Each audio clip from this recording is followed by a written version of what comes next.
ഇന്നത്തെ ദിവസത്തിനൊരു പ്രത്യേകതയുണ്ട്. റമദാൻ ഒന്ന് മാത്രമല്ല, ലോക ശ്രവണ ദിനം കൂടിയാണെന്ന്. പ്രസ്ബൈക്കോസിസ് എന്ന് പറയുന്നൊരു അസുഖമുണ്ട്. പ്രായമാറുമ്പോൾ നമുക്ക് നല്ല കേൾവി ശക്തി കുറയുന്നതാണ് ഈ പ്രസ്ബൈക്കോസിൻ്റെ ലക്ഷണം. അപ്പോൾ പ്രസ്ബൈക്കോസിസ് ഉള്ള ദശലക്ഷക്കണക്കിന് മനുഷ്യരുണ്ട്. ഒരുപാട് പേർ പ്രായം ചെന്ന് നമ്മുടെ മുത്തശ്ശൻ, മുത്തശ്ശി, നമ്മുടെ വീട്ടിലുള്ള വാപ്പ, ഉമ്മ, അപ്പൻ, ഇവരെല്ലാവരും പ്രായം ഏറുമ്പോൾ ശ്രവണശക്തി കുറയുന്ന മനുഷ്യരാണ്. പലപ്പോഴും പറഞ്ഞാൽ നമുക്ക് കേൾക്കില്ല. നമ്മൾ ചില ആളുകളെ പൊട്ടൻ, ചെകിടൻ എന്നൊക്കെ വിളിച്ചാക്ഷേപിക്കും. ഒരിക്കലും ചെയ്യാൻ പാടില്ല.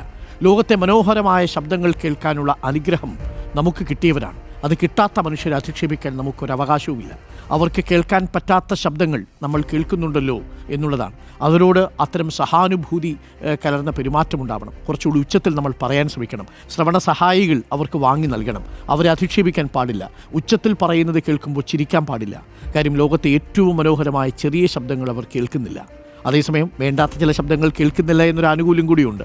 അപ്പോൾ ലോക ശ്രവണ ദിനം കൂടിയാണെന്ന്. പ്രസ്ബൈക്കോസിസ് എന്ന അസുഖം ബാധിച്ച ഒരുപാട് പേർ, പ്രായം കൊണ്ട് അവരുടെ ശ്രവണ ശേഷി നഷ്ടപ്പെട്ടു പോകുന്ന മനുഷ്യർ നമ്മുടെ ചുറ്റുമുണ്ട്. കേൾക്കൽ എത്രയോ മനോഹരമായ ഒരു സംഭവമാണ് എന്ന് കേൾവിശക്തി നഷ്ടപ്പെടുമ്പോൾ മാത്രമേ നമുക്കിത് മനസ്സിലാവൂ. ചില കുഞ്ഞു കുഞ്ഞു ശബ്ദങ്ങൾ, നമുക്ക് ഏറെ പ്രിയങ്കരമായ ശബ്ദങ്ങളുണ്ട്. ആ ശബ്ദങ്ങൾ നഷ്ടപ്പെട്ടു പോകുമ്പോൾ അതിൻ്റെ വേദന അറിയണമെങ്കിൽ ആ ശബ്ദം നഷ്ടപ്പെട്ടവരോട് ചോദിക്കണം. അങ്ങനെയുള്ള മനുഷ്യരുടെ ദിവസം കൂടിയാണ് ഇന്നത് എന്ന് ഓർമ്മിപ്പിക്കുന്നു.